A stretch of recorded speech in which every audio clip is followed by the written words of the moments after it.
Assalamualaikum, jumpa lagi dengan saya Bang Jarani. Di video kali ini saya hanya memberikan info ke teman-teman ya, karena di sini akan ada update terbaru dari pihak YouTube.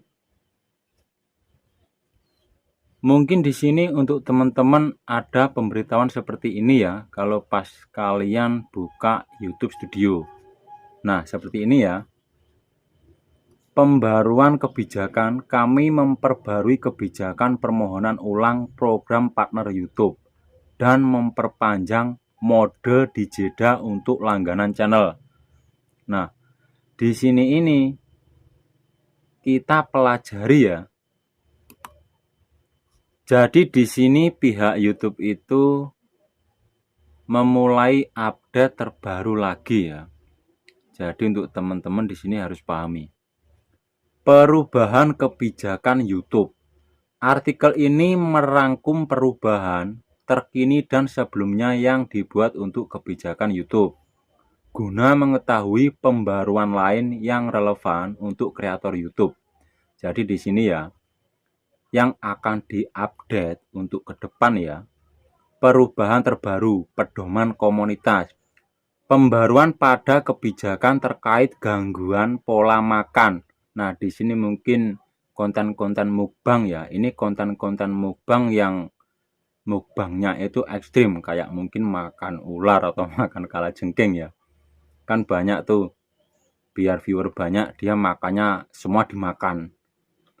Kebijakan terkait gangguan pola makan telah diperbarui untuk lebih melindungi komunitas YouTube dari konten sensitif yang dapat menimbulkan resiko bagi beberapa pengguna. Kami sekarang dapat menghapus konten yang dapat ditiru, konten yang dikenai pembatasan usia, dan menampilkan panel referensi krisis pada video dengan topik gangguan pola makan atau tindakan menyakiti diri sendiri. Jadi di sini kalian yang hobi konten mukbang ya, kalau kalian mau mukbang yang aneh-aneh, untuk di videonya itu disetting pembatasan usia. Jadi kalian pilih yang 18 tahun ke atas. Karena di sini ntar bisa-bisa video kita dihapus ya. Kalau video kita dihapus berarti kena pelanggaran pedoman komunitas YouTube. Nah, kalian ingat, itu juga bahaya. Kebijakan produk dan fitur. Perubahan pada komentar yang disematkan mulai 31 Mei demi membantu melindungi komunitas YouTube. Kreator harus memiliki akses ke fitur lanjutan untuk menyematkan komentar di video mereka. Jadi di sini untuk teman-teman yang bisa memasang pin atau menyematkan komentar di video kalian ya, itu kalau kelayakan fitur kalian itu sudah aktif. Jadi di situ ada 3 kelayakan fitur ya.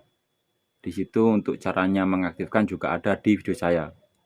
Perpanjangan masa berlaku kebijakan mode dijeda untuk langganan channel.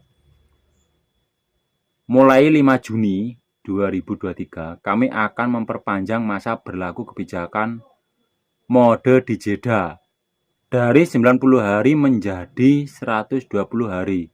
Artinya jika Anda menawarkan langganan dan channel Anda ditangguhkan dari program partner YouTube, Anda kini memiliki waktu 120 hari untuk dapat diterima kembali di YPP dan melanjutkan langganan channel sebelum langganan yang Anda berakhir dan pelanggan menerima pengambilan dana.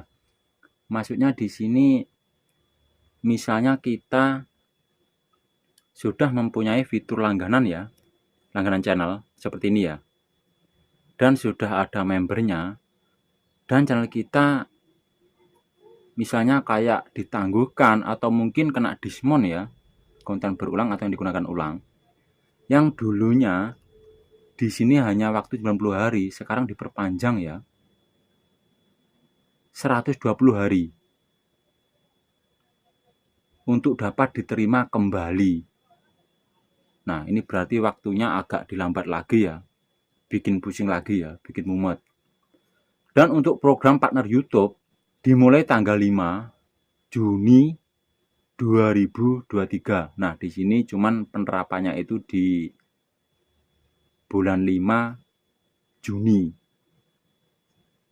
kami akan memperpanjang masa berlaku kebijakan permohonan ulang program YouTube dari 30 hari menjadi 90 hari. Artinya channel yang telah ditangguhkan atau ditolak lebih dari sekali dari program partner YouTube menunggu 90 hari sebelum dapat mengajukan permohonan ulang. Jika ini adalah pertama kalinya Anda ditolak, Anda masih dapat mengajukan permohonan ulang setelah 30 hari.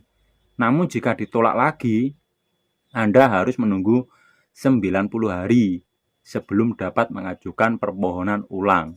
YouTube Ijan Ajur. Jadi gini ya, misal nih kita pengajuan monetisasi di awal, nah kita kena konten berulang, itu 1 bulannya kita bisa mengajukan lagi ya, mengajukan permohonan lagi. Cuman kalau ditolak di sini kita nggak 30 hari lagi. Nah ini misalnya kita pengajuan monetisasi di awal, tapi gagal. Itu ntar di 1 bulan masih bisa mengajukan. Tapi kalau ditolak itu langsung ke 3 bulannya lagi ya, baru bisa mengajukan ulang. Jadi di sini untuk teman-teman yang baru awal main YouTube, hindarilah konten berulang atau yang digunakan ulang. Ntar kalau kena kayak gini, malah ribet, ruwet. Jadi di sini untuk update ini ya dihitung pada tanggal 18 April 2023, berarti yang kemarin ya, untuk pedoman komunitas.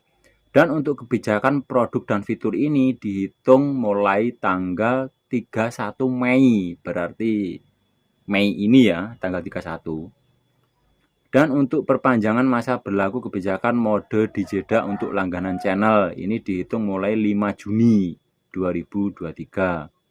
Dan untuk program partner YouTube ini maksudnya yang di langkah 3 ya, maksudnya kita kalau mau memonetisasi channel, update terbaru ini dihitung mulai tanggal 5 Juni 2023. Ini loh yang paling berat, yang ini, program partner YouTube. Di sini kalau konten kalian kena konten berulang atau yang digunakan ulang, 1 bulan bisa ajukan lagi ya. Tapi kalau ditolak lagi 90 hari, berarti 3 bulan. Perubahan ini tidak akan memengaruhi kebijakan banding kami dan channel tetap memiliki waktu 21 hari untuk mengajukan banding atas keputusan penangguhan dan penolakan.